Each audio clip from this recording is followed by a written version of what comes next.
Hello everyone, good morning बच्चों। ये देखिए जो यहाँ पर मेरे सप्लीमेंट्री है, ये टॉपर्स की सप्लीमेंट्री है। 11th स्टैंडर्ड्स की सप्लीमेंट्री है। देखिए बच्चे ने कितना सुंदर section A, section B, section C, D and E किया है और कितनी प्रॉपर से इन्होंने आंसर लिखा है कि एकदम प्रॉपर पता चल रहा है कि बच्चे ने कहाँ पर क्या लिखा है। मतलब कोई भी प्रॉब्लम्स नहीं हो रही है और इनके मार्क्स भी आउट ऑफ मार्क्स भी आए हैं, बट लैंग्वेज सब्जेक्ट में 1 मार्क्स कट कर दिया गया है। तो आपके समक्ष देखिए कि क्वेश्चन नंबर 18 कितना अच्छा बच्चे ने लिखा है। क्वेश्चन नंबर 18, हिंसा से कभी किसी को फायदा नहीं होता। हिंसा से लोग अपनी मानसिक हानि, शारीरिक हानि होती है। साधारण मनुष्य अपने जीवन में अहिंसा को अपनाते हैं जिससे वे अपना विकास कर सके, अपने साथ साथ समाज का विकास कर सकें। हमें अहिंसावादी बनना चाहिए।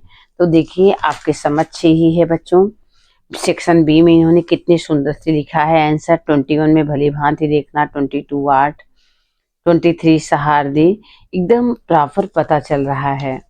अगला देखिए क्वेश्चंस जो है 35, 36 आपको बहुत ही सुंदर ढंग से दिख रहा है। 40 क्वेश्चंस है और यहाँ पर सेक्शन सी भी अभी आ जाएगा। तो सभी सेक्शन को इन्होंने न्यू पेज से स्टार्ट किया है जैसा आपको दिख भी रहा है। ये देखिए क्वेश्चन नंबर 39 है कि अजंता की गुफाओं का निर्माण कैसे हुआ था। अजंता की गुफाओं का निर्माण पहाड़ काट कर उसे खोखली करके उसके खंभे पर तरह तरह के चित्र और कलाकारी बनाई गई। अजंता की गुफाओं की कलाकारी जो देखने को मिलती है वो अद्भुत है। अजंता की गुफा में बुद्ध के जीवन का सजीव चित्रण किया गया है जिसे देखकर ऐसा प्रतीत होता है कि ये सभी चित्र असलियत में दिखते हैं। तो बच्चे ने बहुत ही सुंदर ढंग से लिखा है। सेक्शन सी व्याकरण विभाग में भी बच्चे ने बहुत ही अच्छा से लिखा है कि एकदम प्रॉपर पता चल रहा है। क्वेश्चन आया था कि हिंदी भाषा किन किन राज्यों में बोली जाती है। तो देखिए बच्चे ने लिखा है हिंदी भारत की राजभाषा के रूप में स्वीकारी गई है। हिंदी भाषा कई प्रकार के राज्यों की राजभाषा जैसे उत्तर प्रदेश, बिहार, झारखंड, उत्तराखंड आदि।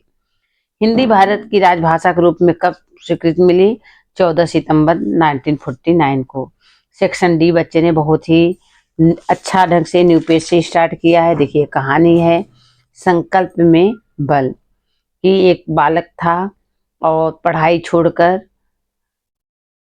छोड़कर हर चीज में आगे था और पढ़ने में बहुत कम ध्यान देता था। माता पिता इस बात से बहुत परेशान थे। एक बार क्या हुआ, पढ़ने में ध्यान नहीं देता था, परीक्षा आने लेती थी, अपने दोस्तों को पढ़ने के लिए बुलाता परंतु उसका पढ़ने का मन नहीं करता, चोरी करके परीक्षा पास होने को सोचता।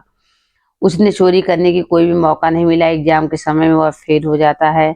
फिर अपनी गलती का एहसास होता है, बाद में बहुत अच्छे से तैयारी करने लगता है। करके अच्छे से उसने पढ़ाई की और शुरुआती दिनों में कठिनाई आई परंतु उसने हार नहीं मानी, परीक्षा में अच्छे अंक से उत्तीर्ण हुआ जिससे हमें समझ में आया कि अच्छी बात जो होती है उसका हमको धारण करना चाहिए। उसका जीवन धन्य हो गया, चोरी न करने का इनाम मिल गया। इस तरह उसके माता पिता भी बहुत खुश हो जाते हैं। देखिए बच्चों यहाँ पर निबंध आया है विस्फोट की चपेट में। बच्चे ने कितने सुंदर ढंग से लिखा है प्रस्तावना, रूपरेखा। मतलब रूपरेखा क्या होता है कि निबंध का फॉर्मेट रेखा चित्र होता है। बच्चे ने बहुत ही अच्छी हेडिंग डाल करके लिखी है। प्राकृतिक आपदा एक बहुत बड़ी विनाशकारी स्थिति है, एक बड़े पैमाने पर जनहानि होती है। प्राकृतिक चीजें मनुष्य के बस में नहीं होती। मनुष्य भले ही विज्ञान की मदद से बहुत आगे निकल गया लेकिन प्राकृतिक आपदा का सामना करना अभी मानव के द्वारा निर्मित विज्ञान की शक्ति में नहीं है। जब भी ऐसा विस्फोट होता है, बहुत विनाश होता है, बहुत सारे लोग भूख से, प्यास से मर जाते हैं। सूखा महामारी यानी वर्षा न होने की वजह से होती है जिससे पानी का अकाल पड़ जाता है। लोग पानी के संकट का सामना करते हैं। पानी और खाने का सीधा संबंध होता है। अगर वर्षा नहीं होती फसल भी सूख जाती है जिससे लोगों को खाने के लिए अकाल पड़ जाता है। अकाल में मानव की स्थिति देखिए बच्चे ने बहुत ही सुंदर से अपने दिमाग से लिखा है कि अकाल में मानव की स्थिति दयनीय हो जाती है। बहुत से लोग भूख और प्यास से परेशान हो जाते हैं।